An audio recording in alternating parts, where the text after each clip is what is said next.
नमस्कार।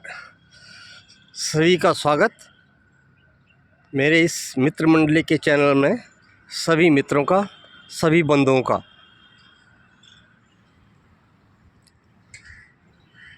आज की बाबा की मधुर मुरली में, यानी बाबा के मधुर वचन, आज 18/4/2024 को बाबा ने दो मुख्य बातें कही हैं।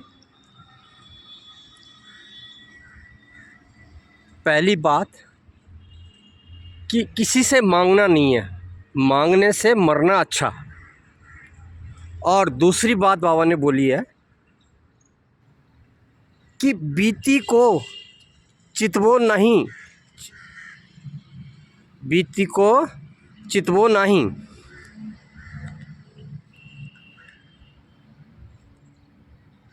अब हम थोड़ा सा इसका अर्थ जानने की कोशिश करेंगे और करते हैं आपसे इसके आपके साथ इन बातों का अर्थ जानने की कोशिश। अब बाबा कहता है कि किसी से कुछ मत मांगो, यानी वो ईश्वर कहता है कि मेरे से भी कुछ मत मांगो, मांगने की कुछ ज़रूरत ही नहीं है। एक बार यदि आप उस ईश्वर के बन गए तो उस तुम्हारा फिर अधिकार बन जाता है, क्योंकि तुम उस पिता परमात्मा के बच्चे बने हो ना। तो बाप की चीज़ों पर बच्चे का ही अधिकार हुआ ना। तो ईश्वर कहता है मैं तो दाता हूँ, लेकिन दाता भी उन्हीं को देगा जो उनसे लेने की क्षमता रखता हो।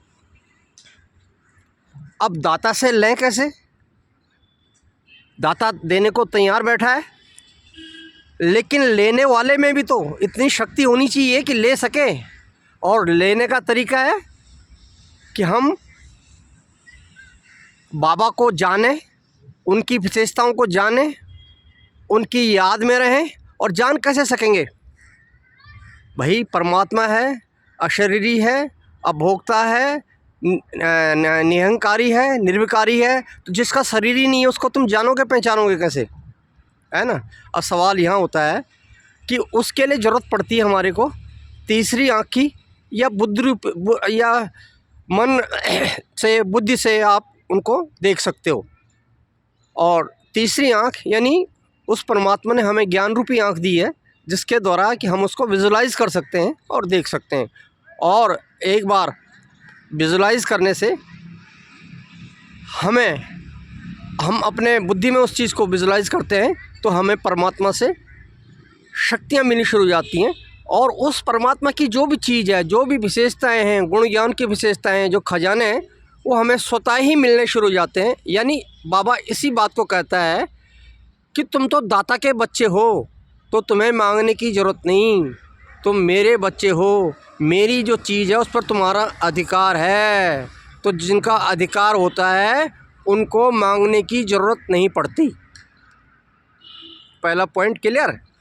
अब चलते हैं दूसरी पॉइंट पर कि बाबा कहता है कि बीती को चितवो नहीं, यानी जो बात बीत गई, जो बात बीत गई वो हम अपने चित्त पे न रखें। जो बात गई सो गई, हमें उस बात को अपने चित्त पे नहीं रखना। यदि हम उस बात को लगातार अपने चित्त पे रखेंगे तो क्या होगा भाई? नेचुरली सिर दर्द होगा, है ना, सर भारी होगा और बीमारियों का भी खतरा हो जाएगा। जब किसी बात पर हम लगातार माइंड में रोज़ रोज़ उस बात को दिमाग में लाते रहेंगे तो दिमाग भारीपन होगा ना, सोच सोच के। तो उसी बात को बाबा ने बोला है कि बीती बात को आपको उस पर चिंतन भी नहीं करना। और अगर आप बहुत ज़्यादा देर तक चिंतन करते हैं तो चिंतन क्या हो जाता है? चिंता में कन्वर्ट हो जाता है। तो न तो ज़्यादा देर तक चिंतन करना, तो नेचुरली फिर चिंता में कन्वर्ट नहीं होगा। हाँ, थोड़ी देर चिंतन किया, क्योंकि उसका अगला स्टेप क्या हो सकता है। कोई काम यदि माना ख़राब हुआ तो उसको सॉल्व कैसे करना है, थोड़ा चिंतन किया, नहीं उसका अभी आपको हल मिला एकदम, तो नेक्स्ट डे पर डाल दो, चलो कल तक कुछ ना कुछ मिल जाएगा। लेकिन लगातार दिमाग के अंदर वो बात बिठा के रखना सरदर्द ही पैदा करेगा। अब बाबा से या तो हमारी इतनी शक्ति हो कि बाबा को हम कहें कि बाबा हमें ये दिक्कत है और इसका समस्या का समाधान बताओ। और मैं आपको एक बात बताऊं, अगर आप रेगुलर बाबा की मधुर वाक्य सुनते हैं, मधुर वाणी सुनते हैं, तो उन मधुर वाणियों में कहीं न कहीं बाबा हमें उन सब बातों का हल दे देता है कि इसका ये हल है। दूसरी बात, तीसरी बात आज बाबा ने बोली कि हमारा जो पद का आधार होता है वो होता है पुरुषार्थ। और यदि हम आध्यात्म हैं, आध्यात्मिक लाइन में हैं, आध्यात्म हैं, तो यहाँ पर हमारा अगला पद क्या होगा। वहाँ पर कोई ऐसा तो होगा नहीं कि हम वहाँ चेयरमैन बनने जा रहे हैं, कोई डॉक्टर बनने जा रहे हैं, कोई वहाँ पर डायरेक्टर बनने जा रहे हैं। हमारा अगला पद उस देवताई दुनिया में जाने का होगा, न कि यहाँ इस कलयुगी सृष्टि पर भटकने का। तो पुरुषार्थ के आधार से ही हमें पद की प्राप्ति होती है। जैसे कि लौकिक में भी है, जो जितनी मेहनत करेगा उसको वैसा फल मिलेगा।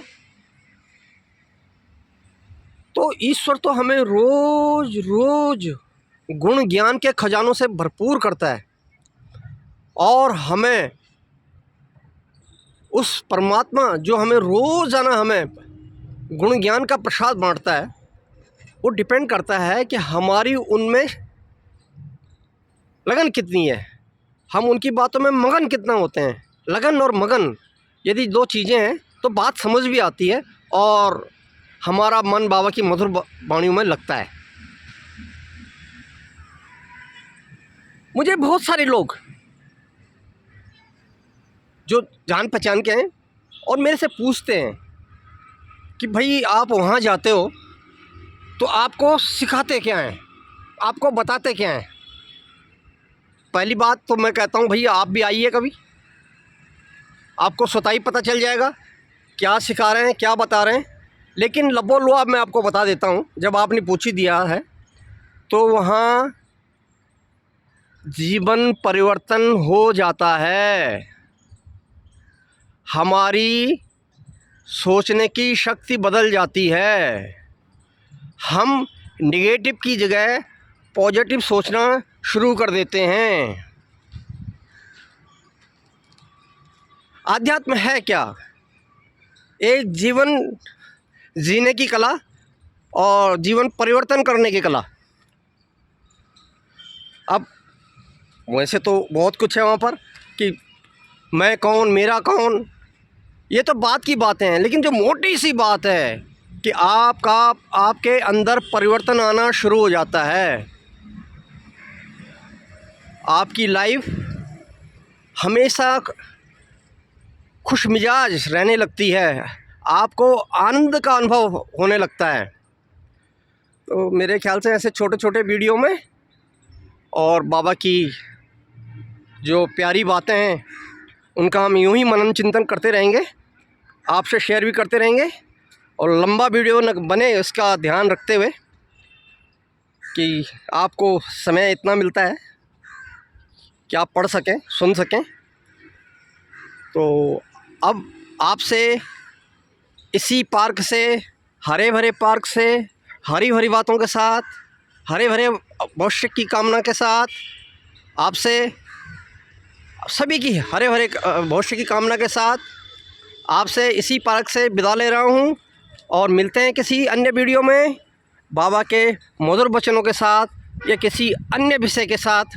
तब तक मुझे दीजिए इजाज़त। नमस्कार, राम राम, ओम शांति।